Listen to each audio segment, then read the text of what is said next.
మాజీ ఎంపీ విజయసాయిరెడ్డి వైసీపీతో పాటు తన ఎంపీ పదవికి కూడా హఠాత్తుగా రాజీనామా చేశారు.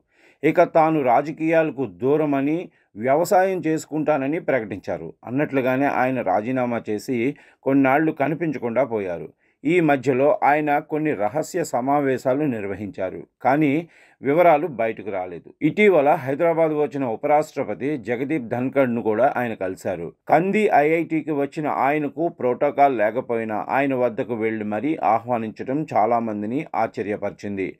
ఆయనకు ఎందుకు అవకాశం వచ్చిందో మెల్లగా అన్ని విషయాలు వెలుగులోకి వస్తున్నాయని రాజకీయ వర్గాలు చెప్తున్నాయి. విజయసాయిరెడ్డి రాజకీయాలకు శాశ్వతంగా దూరం కాలేదు. ఆయన కొంత విరామం తీసుకోవాలనుకున్నారు. ముఖ్యంగా వైసీపీకి రాజీనామా చేసిన వెంటనే మరో పార్టీలో చేరితే అనేక ప్రశ్నలు వస్తాయని, అందుకే కొంతకాలం విశ్రాంతి తీసుకోవాలని అనుకున్నారట.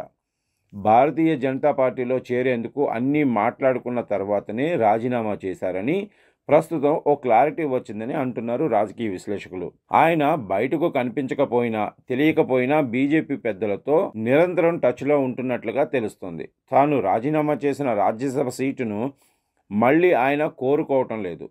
పదవి లేకపోయినా పర్వాలేదు, ఆయన బీజేపీలో చేరాలనుకుంటున్నారు. అందుకే తను రాజీనామా చేసిన స్థానంలో ఉప ఎన్నిక జరిగిన వెంటనే ఆయన బీజేపీలో చేరేందుకు ప్రణాళికలు సిద్ధం చేసుకుంటున్నారని చెప్తున్నారు. ఇప్పటి వరకు ఉన్న విశ్వసనీయ సమాచారం మేరకు జూన్ లేదా జూలై నెలల్లో బీజేపీ తీర్థాన్ని పుచ్చుకునేందుకు విజయసాయిరెడ్డి రెడీ అయ్యారని అంటున్నారు.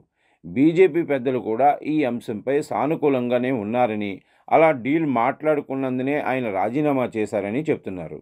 అయితే విజయసాయిరెడ్డిని పార్టీలో చేర్చుకోవడంపై కూటమి పార్టీలు ఎలా స్పందిస్తాయన్నది ఆసక్తికరంగా మారింది.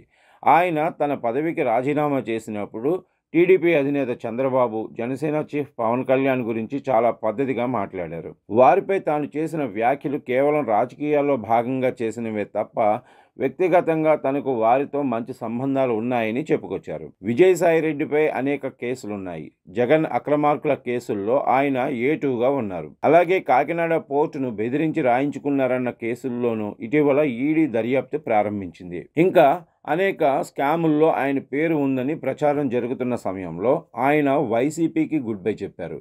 ఇప్పుడు బీజేపీలోనే చేరాలనుకుంటున్నారు. ఆయనను చేర్చుకుంటారా లేదా అన్న దానిపై ఇంకా ఒక క్లారిటీ రావాల్సి ఉంది.